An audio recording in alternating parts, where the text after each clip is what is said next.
What's good, everybody, and welcome to pre-launch preview, a little subsection of gameplay where we take a look at games before they come out that we're fortunate enough to get our hands on. And the guy that was fortunate enough to get his hands on ZPF was Sergio. What's up, man? What's up, man? Thanks for having me back. Oh, yeah. Was very excited to give it another game a go. Hopefully I'll get to be more positive on this review than I was on the last one. But grateful to be here again. Thanks for having me. And of course, thank you to the creators for allowing us to play the game early. Of course. Yeah, ZPF. I'm hyped for this one. So it's published by Mega Cat Studios and developed by the teams just called ZPF Team. And this is mad interesting. So I'm a big fan of throwback bullet hell side-scrolling shooters. Mm-hmm. Like R-Type and Fantasy Zone and all that. So that's definitely what this looks like. Yep. Yeah, I think it's definitely a blend of all of those things, right? I think it has a setting that puts itself in fantasy, sci-fi, and horror, which are all things that I really enjoy as well.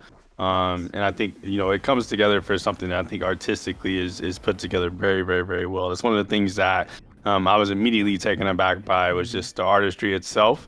Whoever did the concept art, character designs, and all those things, I think did an absolutely incredible job. I was immediately invested into the world, and even through all those different genres that it tries to include within itself, I thought it was really good.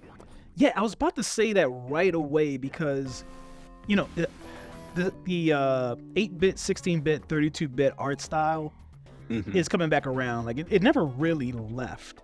But I thought it was interesting because not too many people revisit that real unique Sega Genesis look. And this looks like this is going for that real super grungy kind of, I don't even know how to describe it. But, Genesis games had a specific look about them. Yeah, and I actually did some research because of this game, just about, what the process is, with that, what are people creating on, why, and there's actually, I guess, something called homebrew development, is what they call it. And you have these developers across the world right now that are working within the confines of retro technology. Sometimes it's a challenge, sometimes just because they like the art style and what those games look like back then. Yeah. So don't know, of course, which is the case here. But this is something, like you said, that is happening, I think, more often. We just had, one of the people's best indie games of last year was UFO 50, right? I think we've even talked about it before. And, how that game is completely dedicated to this era of gaming and just to signs of the times. And so I think this is another aspect of showing that is seeing a resurgence and that it can be done well. Yeah, man, it's funny you brought up UFO 50. I just got back into it. I'm like, all the way back into it again. It's so crazy. Some gems in there, man. Gems. So funny I brought up, funny I segued myself into this. This game looks like a Sega Genesis game, but it's also, this game's going to be available on Steam when it releases. I don't have the release date in front of me, but it's also going to come out on a actual Sega Genesis cart. Oh, wow, really? Yeah, I'm gonna put the link in the description below if you want to check it out. You can back them on Kickstarter or their other Kickstarter website, and you can pre-order the actual Sega Genesis cart. So if you have a Sega Genesis or one of those other like physical emulators, you can literally play this like it was a Genesis game. Yeah, it's incredible. Yeah. So you got a decent run going now. That first one didn't look so good. No, and that's one thing I will say. Just diving, I guess, into just in my gameplay impressions, I guess. This game is tough. This game is not easy by any means. And I can see, people's replayability going up just simply because of that. I will say that, I also really enjoy the leaderboard system. I'm not usually a leaderboards guy. That's not usually my forte. Like, I'm not the person that's trying to, go and get on the scoreboard and put my name in and all that stuff. But I love that they had like daily leaderboards on this game. Of course, as we get into full release, right, and some of the real legends start playing the game, as you can see there, right, I set, the second score. So I'm feeling myself at this point. I'm like, oh, I can do this, right? Not quick, but I can do this. But I do think that because they were daily, and I was able to see myself and on the scoreboard and really want to work to that higher score. It did something for me that I guess in other games it hasn't yet. And I'd be interested once again to see if that changes once the score starts to get higher, once full release happens. But I think if they find a way to keep tailoring leaderboards and making people invested in those, this will be a good way to have some replay value there. Yeah. Also, just as I did the last game, I did get some time in today, and I wanted to check and see if there was going to be any compatibility with the Steam Deck. And I am pleased to say that it ran well on the Steam Deck. Nice. Everything looked really good on my OLED screen. I actually made the art pop a little bit more than my regular monitor, honestly. Oh. And so this is a very good Steam Deck game if you're looking for something like that as well. I guess one of the negative things about the gameplay, if I'm switching gears a little bit, was definitely that some of the power-ups were a little boring for me. I thought, when you pick things up, it didn't really give you a satisfying feeling, really. It just felt as if, you were, continuing with maybe a few extra bullets that are scattered across the screen, as you can see. The animations and some of, the ways that the enemies come in just felt a little uninspired. One of the things I used to love about these era of shoot 'em up games, right, was the creativity in the ways that the developers would show the enemies coming onto the screen, right, in their different formations and things like that. And in this one, it just sort of felt like they were just randomized across the I would like to see a little bit more there. I think, most of the enemies also have very similar attacks, right? You see, once we get back into some gameplay, you'll see that there's just those like beads sort of that you were able to see on the screen, and they just scatter in different places. And pretty much every enemy does that. And I think one of the things that's a staple within these games is being able to talk to your friends and say, oh man, that enemy right there like stands out, right? That one was tough. That one, killed me a lot. I don't really have that here because every enemy pretty much shot the same. Even the ones that were designed so creatively that I was going to think, oh, they're going to attack, in a different way, or this is going to look different, ended up, attacking in the same way with the same bees. And so I would like to see a little bit more creativity there because I think, like I said, in the art department, I think it sold itself so well that I just wanted the rest to come through with it. Yeah, I love the art styles. Like it nails this heavy metal kind of early 90s art look. Super cool. So another thing that interested me looking at your gameplay was the character select screen. It looks like the not only can you select characters but the specific vehicles they're in. Is that right? Yeah, so before you load into a game, there are different vehicles that you can choose. One of them isn't even a vehicle. I think he's just a knight that just so happens to float. He was actually probably my favorite character that I got to play throughout the playthrough. But you do get to choose between the characters. You also get to choose between the vehicles, as you can see. And then also you get to, there's like an upgrade screen. There's different currency in the game as well that you can utilize. I was getting beat up a little too bad to make it far enough. I did end up clearing a stage to see if I could use that currency later on. But what ended up happening is, I think because it was a demo, it just sent me right back to the menu. But there are different things that you can see here on your runs that I assume in the full game you'll be able to upgrade. There I accidentally bought a hint. I think that's the only thing I could afford the starting points. But you can see you can buy continues and things like that. So excited to see what that looks like in the full game. But the currency is there. The different vehicles felt good. They felt unique. And then the characters themselves, of course, were just aesthetically, pleasing. The art, like I said, across the board was just incredible. And I feel like they all have their own identity, even without needing, a cutscene or anything like that. So these power-ups and stuff that you can buy, do they they only work during the next run, or do you kind of carry them over kind of like a roguelite? It definitely felt like this run, this run is when that would take place. One of the things that I also want to shout out within this game was the difficulty accessibility within the game. There's a lot, I could talk about in terms of visual accessibility and where I think the game falters in that aspect. But I think, going to the positive first in that you can, change how many lives you have in the game. You can change how much starting currency you start with if you're feeling like you need to upgrade a little bit and it's getting too hard for you. There's different ways that you can, fine tune the game to have the experience that you particularly want. With your playthrough, you can go the challenging route of, maybe I give myself 1 life, or, if you're like me and you started playing enough, you're like, as you can see there, like I need 5, like I need the full, list. I need the full set of lives for myself.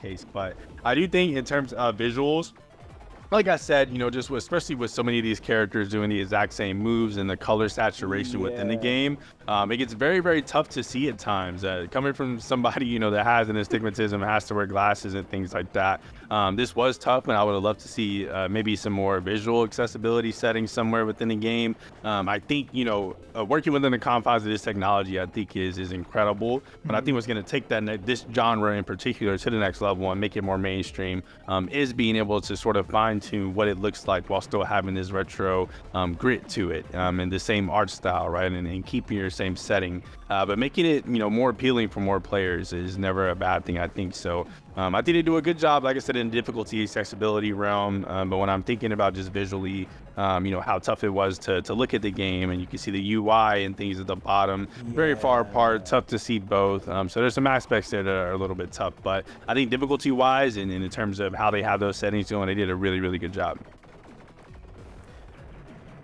Yeah, it's interesting decision having the UI split between the top and the bottom, because there's so much kind of white space on the UI. Right. Like having the name of the level there. I'm assuming that's the name of the level. Yep. And a bunch of other stuff where all of that really could have been one bar. Right. Exactly. Yeah. I got the press kit pulled up. I'm reading the description of ZPF. ZPF is a retro-inspired horizontal shoot-'em-up adventure for the Sega Genesis Mega Drive. Prepare for a mesmerizing journey through fantastical spaces where you'll face off against unique enemies and battle a gauntlet of wicked 16-bit bosses, 3 playable characters, secrets galore, and an engaging scoring system. So I want to park at the secrets thing, because that's really one thing that made this era of games, is like finding secrets and stuff like that. Did you notice anything in your playthrough?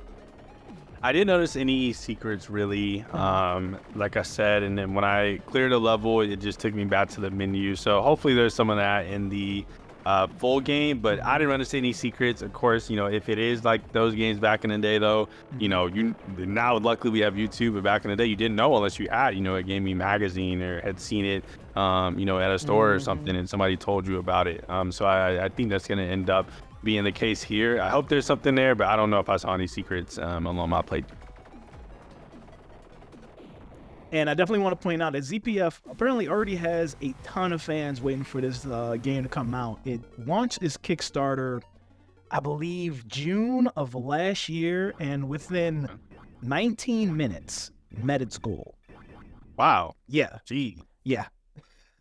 And right now, let me see if I can pull up the Kickstarter. It is now sitting at 1,364% funded. Oh, wow. So yeah, this thing's definitely happening. Another thing I think, is a staple from those games as well that I can't not mention. People are going to be wondering about the music, right, for games of this era. Yeah. I'm happy to report that they definitely did a thing on the music. Especially the menu music when you're choosing your level, choosing your character and stuff, that's on bangs. The music that, takes place in the actual levels is really good too, but you're going to vary based on, what you're feeling. But no, the music definitely matches the environment, very gritty, and it definitely feels akin to that era of gaming, and they did a really good job there. Any reason why you're picking the Knight over the other two? I really, like I said, I don't know. I tried all 3 of them. The Knight, his mobility just felt a little bit better to me. The yellow cart I didn't really enjoy because it was like a green just streak. And like I said, some of the colors were doing too much for me, so I didn't want to have this big green streak on my screen the whole time. But I don't know. It was something about just the character design, I think, that I really enjoyed. Does it look cool? Yeah, definitely looks cool. Like that, he had the wings going on instead of actually being on a vehicle. So I don't know. It just I was really drawn to it. I do think it felt very easy and low stakes to try every character though, which I was really happy about. I was able to jump in, get a feel for the character and say, okay, I'm not really rocking with this one, or okay, I think I can play a few more with this one as well. I think they make experimenting super easy with all the different characters and vehicles you can have.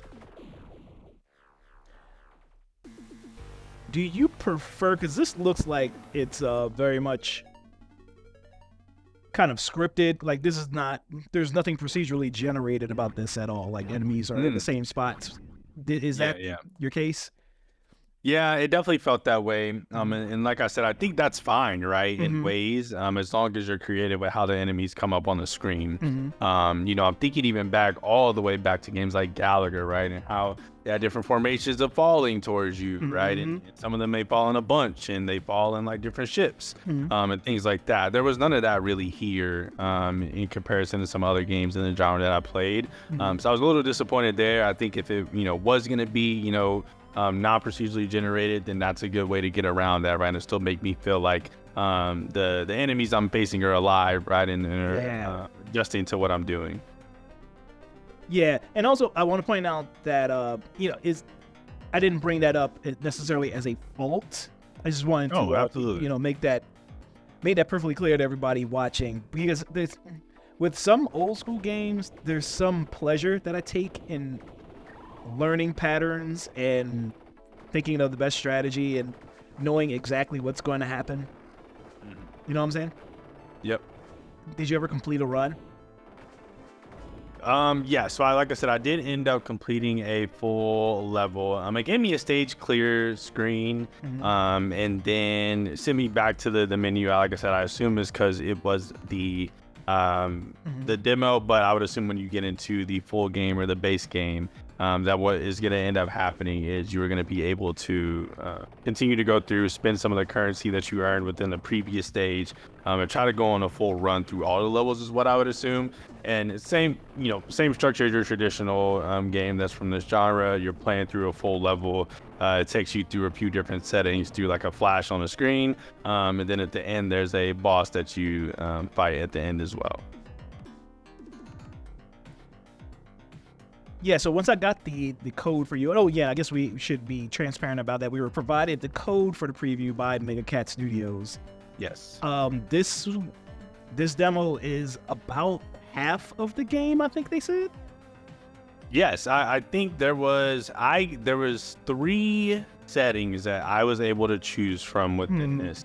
I believe I saw 2 or 3 more spaces open that were definitely going to be able to be utilized or played through as their own level. So definitely they're going to have more levels there. And like I said, I would assume that we'll be able to continue going on a full run, just like in the arcades, and go on a full run with it, you know, upgrade with your currency that you earn within the game, and continue to progress that way. I would love to see some continuation. I feel like, you know, especially within this era, we keep talking about roguelites, but being able to go on a run like that, right, and continue, you know, experimenting with builds and different weapons and things like that is, I think, was going to bring a lot of people back to this game repeatedly, instead of having it be, you know, a quick, you know, pick up and sit down later. So after my damn technical difficulties, I finally pulled up the Kickstarter. And, so they were only asking for $15,000. That was the goal. They are now at $204,670. Wow. I mean, that just, I guess, shows you there's definitely an audience still for this, you know, I guess going back to what we talked about earlier, homebrew game development, right? This isn't just a developer phenomenon. I think consumers are also asking for something like this. And I think it's telling. Yeah, man, it's definitely hitting that, all the nostalgia cues. The art's sick as hell, the music's cool as hell. Yeah. They need to figure out some way to contrast the enemy and yourself from the background a little better. Yeah, for sure. What were you about to... No, I was just gonna say that's really where I came away from it, right? Was that I think this game does so much well with, you know, the music, the artistic vision. I think both the scenic and character art are absolutely incredible, and I think some of the most unique I've seen in an indie game pretty recently, honestly. You know, it makes you invested into the world, and I'm just playing, you know, a Sega Genesis era, you know, shoot 'em up, which is crazy, right? But I think visually that's how much the game does for itself. But then when I came away from it, you know, and thinking about it further, other than the art, you know, I don't think there's anything here gameplay wise, you know, whether it's through modes or settings. I don't think, you know, you can put this game against any other game within the same genre and say that it does any of those things better than any of those games. And that's where I think the drawback is going to come from. Yeah. I think it does everything very, very well. I don't know if it does anything to truly stand out within the genre that's going to take it to that next level and break through the mainstream, right? Because I think there is a generation, a subset of gamers that is going to eat this, genre of game up every single time. But, of course, I think that, especially the artists that have worked on this game are talented enough to where I want this to go to more places. I want more people to be playing this game. So I think it just has to find a way to differentiate itself and some of just the core aspects of the game. Because I think the art is there, the music is there, the look is there, the setting is there. But I really, really wanted a little bit more from the gameplay. Yeah, and there's a big void left currently for games like this, the side-scrolling kind of vehicle bullet hell games. Yeah, off the top of my head, outside of one of the games from UFO 50, Caramel. Oh, that's a good one. Yeah, the last one might have been like the few levels in Cuphead. Oh, yeah. Yeah. Yeah, and I remember and that's what I'm saying, right? Like, Cuphead, immediately when that trailer first came out, I will never forget the reception to it, right? And people being like, "Oh my gosh, like this looks incredible, like this looks unique." And then you played the game, and the gameplay was also unique in that, right? And it stood out in comparison to other games. And I think that game's look is what I would compare it to the feelings I felt when I played this game, but I didn't feel the same thing with the gameplay. And I think if they can find a way to mold those two together, they're gonna have something really, really special. Right now, I don't have the price for the digital Steam version, but if you want the Sega Genesis cart, it's going to set you back 60 bones. Oh, man. 50 just for the cart, 60 for the cart, the box, and the instruction manual. Really good. Yeah. It's almost like honestly, like those homebrewed or Sega Mega Drive games at this point that are made now, honestly, I feel like are going to be collectibles at some point. So yeah, definitely worth it. I want to get to the run to see you like whoop this game's ass. It might have been the very last one, honestly. It might have been the very last run I did. I think I won, and I was like, I peaked. I don't know if I. That's right. I can't follow this up. Yeah, the bosses are really, really well designed too, man. Like I said, design-wise, everything is done so well in this game. I think outside of, the enemy attacks and things like that we talked about. I think right here I actually might have switched. I found out that, maybe this vehicle is probably a little bit easier because it had the triple direction shoot in comparison to the knight who just had a straight shot. So starting to cheese the system a little bit here, but I think once I beat this run though, that's what I was really starting to see, like, oh wow, like I feel the progression, I feel myself getting better. Now if you can combine that with me getting better in terms of my equipment and being able to have a loadout and things like that, like we talked about roguelites once again earlier. I think that would just add so much to the replay value, right? Still keeping it modern, still keeping the identity of the game, but I think mixing it with modern elements to keep people coming back to some other games that are really doing really well right now, I think can be a really big benefit to it. So I hope that is the plan for the full game. Back to the level select screen, because I don't think we really touched on that like that. Yeah. It's interesting that the game allows you to tackle the levels in any order. Yes, and once again, that's why I was interested to see, like, okay, is this gonna be a thing where I'm just picking a level and maybe it says stage clear and I go back to the menu anyway? But it very much seemed like I was gonna continue playing at some point, right? And I also think that just naturally, if I'm thinking about them having a currency system and being able to buy things like continues, I would like to think you'd be able to use those at some point. And so I think it's going to be a continuation, but they do less. You're completely right, they let you tackle them in any order. I don't know if any of them were necessarily like harder than others. I guess the one that was in like a factory was pretty tough in some parts, I think. I think just visually they all have challenges, just like I said, because of some of the colors and things like that. So some of them may be visually tougher, but I think overall skill wise they were all pretty much similar to me. Yeah. I wonder if that's where the secret come in, because I can remember specifically not Star Fox technically is this genre, even though it's 3D instead of 2D. True. But there were One of the first 3D was kind of. Yeah. So there were parts of Star Fox where you would play a level, and if you did something specific, you can unlock a different like map route. So I wonder if there's stuff like that here. I'm very curious. Whenever you bring up secrets in games, that always piques my interest.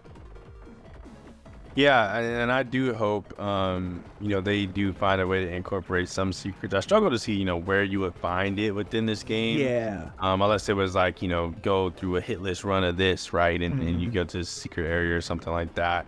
But everything felt very, linear. It felt very contained, not in a bad way, right? But there wasn't a ton of freedom there, I think, to discover most things. But I think it would be cool to see people go on like hitless runs, and things like that in some games like this. Because like I said, it is tough. And those beats, once they really start like covering the screen, it's very, very tough to find a way around them for sure. So I could definitely see people making some good, hitless run content with this game too. You shot that turtle's jewels for no reason. I think they give you coins actually, so that was pretty cool. I think they, contribute to the currency you get.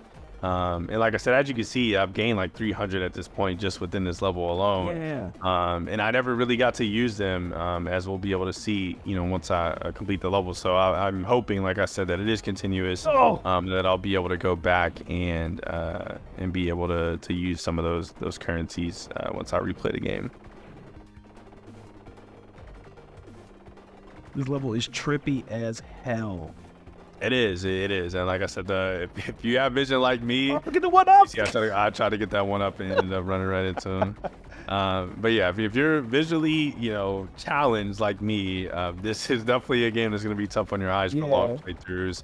But like I said, I think I was able to muster through it because it did look so good to me, and I did like the art so much within the game. Whooped his ass. Yeah, cleaned him up. I was super excited. I said, oh, wow, treasure chest, right? Got more currency. I was like, wow, I have all this currency now. I can't wait to use it. Stage clear. And then they send me back to the game. Game over. Yeah, so that's where the journey ended for me. But like I said, I just really enjoyed it. Like really enjoyed just being able to sit down, turn my brain off, or just play something again. I feel like you don't get to do that with a lot of games now, which is not a bad thing. But I think this is just really took me back to feeling like a kid and being able to just enjoy a game and not have more to it than that. So I really enjoyed it, really impressed. I hope, with the final product, they're able to make it stand out just a little bit more. But I think the art style alone, I think the art team or the person that worked on the art deserve all the flowers in the world. One of the most unique looking, games I've seen so far this year. Yeah. And it's coming from an indie, so very, very impressive. Oh man, there's boobs. I just never. Yes. Oh, very, very gritty. There was like some headless people. Yeah, there's boobs in the game. It's very, very gritty. Oh man, YouTube, please don't ban this. Just censor that. Hey, if you like boobs, subscribe. They're in here. I'm excited for this, and I hope that I know it's a safe bet that for people who are in the age range that have nostalgia for this, they're going to be locked in. I hope that the next gen and people who weren't alive to enjoy, the Genesis era, the Super Nintendo era, I hope they find this as well, because I talk about this specifically a lot, that we're in a day and age where we're locked into games got to have $1 million budget. Games have to have, you got to be able to count the ass hairs on the playable characters. You got to be able to see pores. And you don't need that if the game is fun. And this game looks like it's legit fun. Yes, absolutely. And as somebody that, the Genesis was right before my time, right? And I think I've been able to go back and play different games in, the sort of shoot 'em up side scroller genre, whether it be games and ships like this or all the way back to one of my favorites of all time was always Metal Slug as a kid. I love playing Metal Slug in arcades and things like that. I never, got a chance to really sit with these games and understand, the genre as a whole.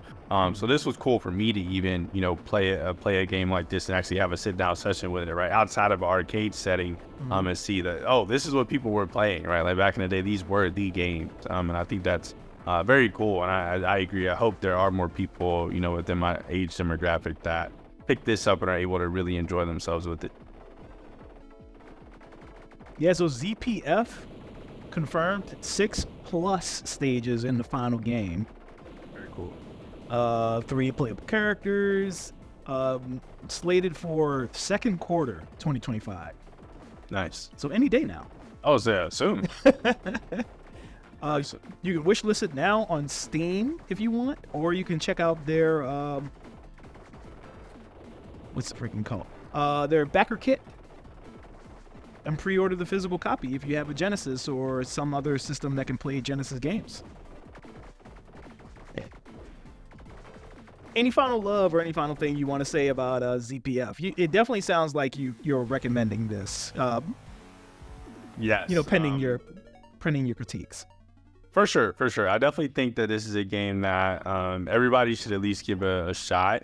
I'll always say support the indies, but I think this is generally one that is worth supporting. I do think there's some things that I hope to see fixed just in terms of the colors and just visually, the accessibility and how to utilize that. I also think that there's, they have a way to go in making the game feel its own, right? And having it feel like it has its own identity.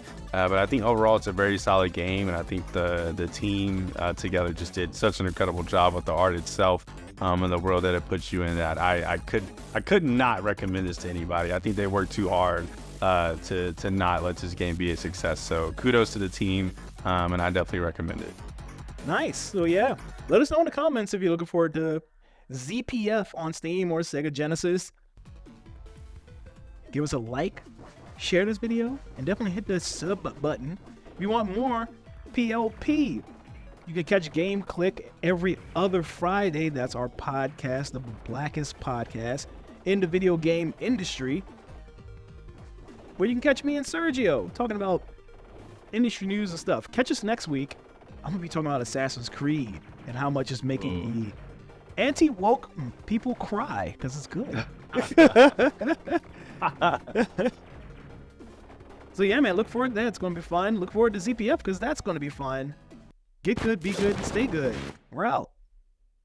Peace.